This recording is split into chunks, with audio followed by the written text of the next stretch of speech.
Hello and welcome to the Fun Kids Book Club podcast. My name is Bex and oh my goodness, we've got a cracker of an episode today. I'm going to be chatting to friend of the show, comedian, actor, writer, Ben Miller is going to be telling us all about his brand new book, The Day I Fell Into a Fairy Tale. So let's fall right into it, shall we? Hi Ben. Hello. Hello. How you doing? Yes. How you doing? I'm very well. I'm very, very well. Oh, well, we should probably say you've got a new book out. I have. Do you know it's here? Yeah. So this is it. It's called Are you right there? I know the okay? title, shouldn't I? I should know the title. I had a moment. Into a Fairy Tale. There we are. I genuinely loved your book so much. I read it incredibly quickly, like almost in one go. Wow. I loved it. Thank you. That's the idea.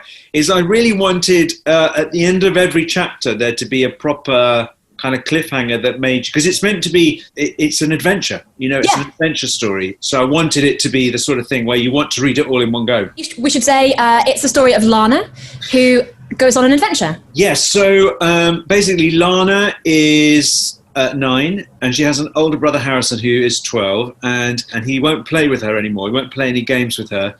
And mysteriously, overnight, a very, very strange supermarket appears on the edge of the village. And when she goes to the supermarket, she discovers that there's a trapdoor in the pick and mix that leads to the land of fairy tales. She goes into some of her favourite fairy tales and she has an adventure there. And then she needs to bring Harrison with her. And the two of them go on this incredible adventure in the world of fairy tales. And it brings them back together again. We should probably just finish the interview there. You've pretty much just done my work for me, to be honest. No, so basically I love fairy tales and I loved fairy tales growing up. And it was funny, I was talking to my daughter, who is called Lana, and the story is sort of slightly based on, and she didn't know the story of Rumpelstiltskin. So I was telling her that story, and then I started to tell her lots of other original fairy tales, because I think, lots of kids watch Shrek, or, they've watched Puss in Boots, or they've watched movies that are based on fairy tales, but there's a whole world out there, an incredible, exciting world of original fairy tales to discover, and they are amazing. There's a reason that all these films are based on them. It's because they are incredible. They're also all absolutely mad. Like, some of them are bonkers. You read them, you're like, what is happening? What's going on here? Fairy tales there's not just magic in them. They are magical themselves. Yeah, crazy things happen. People change into animals, and people can fly. I mean, they are absolutely extraordinary. They're more like really weird dreams than they are like the stories.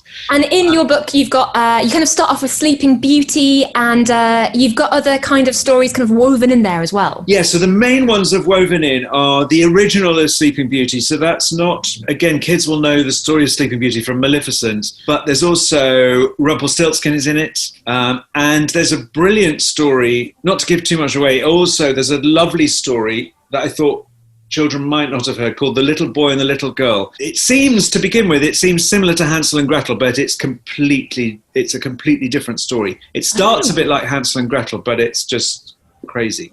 Yeah, you must have done loads of research then. You seem to know your stuff. I did. I just read so many. Well, I love fairy tales anyway, but I read so many. And there's so many different versions. So the ones that I were reading, the supermarket is called Grimm's, because the ones that I sort of based it on were by the Brothers Grimm. They're two German brothers who loved fairy tales and wrote many of the original versions down. What you don't know about the Grimms is one of them was married. Basically, they were just writing down the stories people were telling them. They weren't making them up. Oh. So, and one of the brothers' wives was a brilliant teller of stories. And so a lot of what they did was just write down what his wife said. But I wanted to mention as well, because every book you've written so far has been for one of your kids. So you've had Jackson, Harrison, and now Lana. Yes. Which is a lovely thing, but am I right in thinking that's you done now? I've got a problem, which is, I've written a book for each of my children now. So I don't know. I was thinking about maybe the dogs.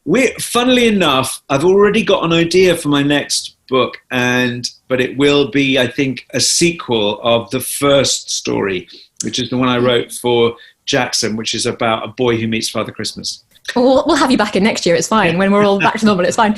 And was Lana okay with this interpretation of her? Was she like, yeah, Dad, I love the story. I love me in it. Or was she like, what have you done to me? That's a very good question. It's always a little bit tricky because my kids they're in there good and bad. Lana, for example, is a terrible fibber. And so that's sort of in the story. I read it all to her and I made sure that she was happy with all of it. And one of the reasons it's about falling into a fairy tale is one of her favourite books is Alice in Wonderland. And so I wanted to have a little bit of that. What I love about Alice in Wonderland is when Alice goes into this crazy world that she can't and meets all these amazing characters. I wanted to have a story like that. Now, I did say I was going to quiz you on fairy tales, right. So I'm going to do a little quiz now. I have got the titles of some fairy tales here. Good. That's all. You have to guess whether I've made them up or whether they are actually classic fairy tales. Brilliant. First one is called The Wishing Table, The Gold Donkey, and The Cudgel in the Sack. I have not heard of that story. So who's written this story, Bex? The Brothers Grimm. It's a classic Grimmer. What? Yeah. The Wishing Table? Yeah. What? The Gold Donkey and The Cudgel in the Sack. I think you've made it up. It's not a fairy tale. Okay, well, you're wrong. It's a real fairy tale by the Brothers Grimm. I'll just give you a quick rundown because it's bonkers. A dad has 3 sons and trusts them to go and feed his goat. They feed the goat really well, but the goat lies because it can inexplicably talk to the dad and says, no, they didn't treat me very well. So then he throws the brothers out. They then get a wishing table, a gold donkey, and a cudgel in a sack from some work experience they've done somewhere. An innkeeper kind of basically tricks them and steals them. And then the cudgel in the sack. Yes, no, I have heard this. The innkeeper bit that is familiar. Yeah, so they go and stay with the innkeeper, and each of them uses their gift for a task that the innkeeper sets them, right? Or there's a problem that the innkeeper has. Oh, yeah. Brilliant. Oh, that's brilliant. Well, okay, let's try another one, shall we? Let's see whether this was a please not be as hard as that one.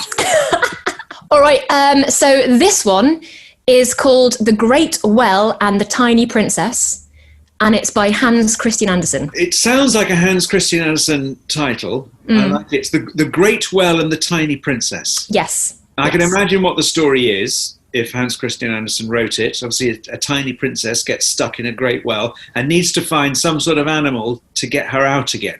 Ever so close, yeah. So basically, she is tricked down the well on her birthday, and she has to look after lots of animals. But then they turn evil, and she has to flood the well to get to the top to get out again. Oh, it's not an animal that carries her out. She floods the well. She's clever. She's wily. She's clever. Yeah, that's a Hans Christian Andersen. Yeah, I'm gonna go for that. That sounds absolutely on the money to me. Great. Well, I'll be selling that story because that is a Beck's original. No!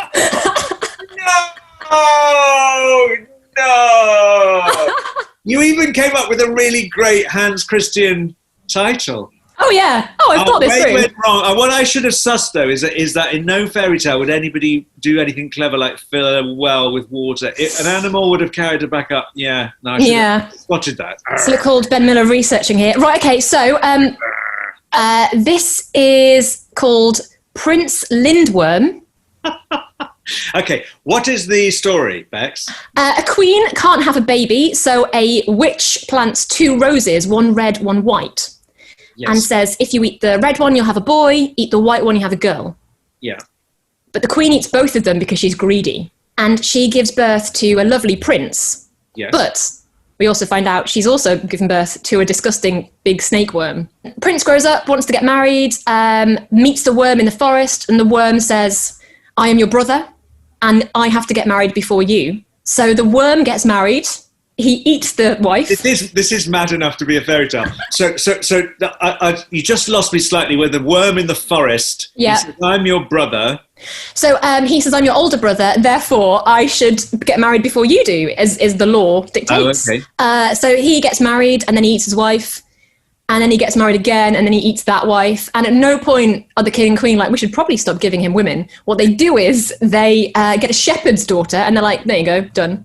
Yeah. But she consults a witch and finds a way to stop the worm from eating her. And then she wakes up on the morning after their wedding, and he is a handsome prince. I say this has got to be true. This has got to be a fairy tale. You're grinning. You've made it up. You've made it up. No, it's real. It's real.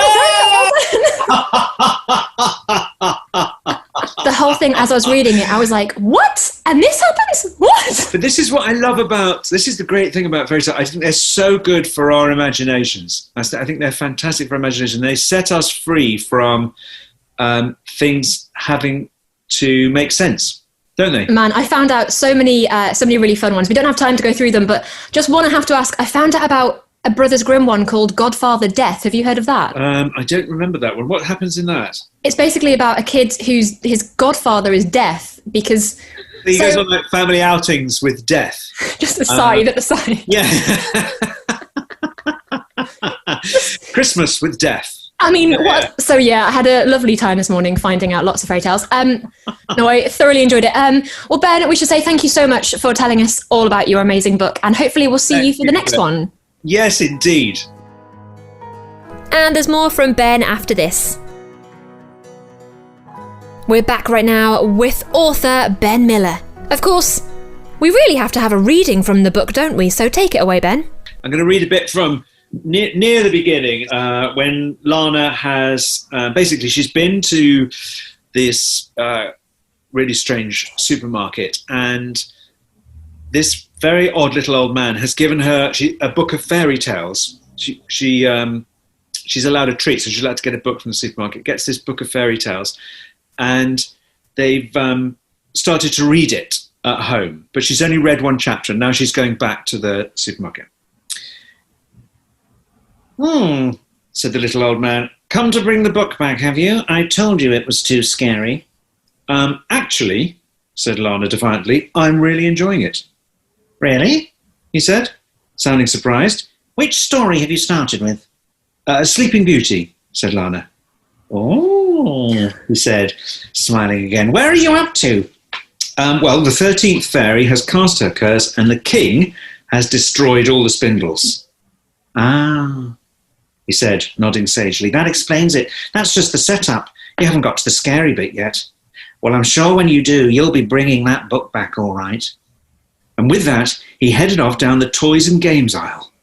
Moving quickly, Lana chucked her basket in a nearby trolley and scurried after him. What scary bit? The little old man turned slowly. You really want to know? Lana nodded. He fished a well-thumbed red leather booklet from the top pocket of his overalls, consulted it, then put it back. May I suggest you try the sherbet lemons? For a moment, Lana couldn't understand what he could possibly mean, but then her eyes came to rest on something truly extraordinary. Smack dab in the middle of the toys were the biggest tubs of pick and mix she had ever seen. Lana frowned in confusion. Pick and mix was one of her favourite things in the whole world, so she couldn't imagine how she hadn't noticed this huge selection yesterday. But there it was, row after row of giant crystal-clear tubs, each and every one crammed full of the most delicious-looking sweets. She took a step closer. Entranced, she lifted the nearest lid, an entire tub full of pear drops. She could almost feel the sharp, crystallized sugar scraping the roof of her mouth. She lifted the next lid. Jelly babies. She loved jelly babies. Found them yet? Grinned the little old man. Lana shook her head. There, at the back. She tried to open the lid, but it was just out of reach. Here, let me lift you up. And before Lana could protest, he reached up under her arms and lifted her toward the lid of the tub. Go on, he urged, straining under her weight. Open it! His sharp hands were digging into her armpits, so Lana quickly lifted the lid. Unlike the other tubs, this one was almost empty. Only a small cluster of sherbet lemons clung to the bottom, like hibernating beetles. Lovely, she offered. Can I get down now? Try one. Lana leant forward into the tub and tried to loosen a sweet with her finger, but it was no use. Then, Suddenly she was tumbling forward. The little old man was pushing her into the tub. "Hey!" called Lana in alarm. "Stop it!" But it was too late. She threw out her hands ahead of her to brace her fall, but the bottom of the tub gave way like a trapdoor, and Lana found herself shooting down and round into a smooth-walled circular chute. Round and round she slid, until suddenly the chute plunged down, down, down, into the darkness. Oh, what a dream to have Ben Miller back on Fun Kids, and his book is genuinely awesome, so definitely check it out. I am absolutely thrilled that he came back to Fun Kids. Thank you so much to Ben Miller. If you've liked this podcast, remember to subscribe and tell all of your friends about it. See you soon. Bye.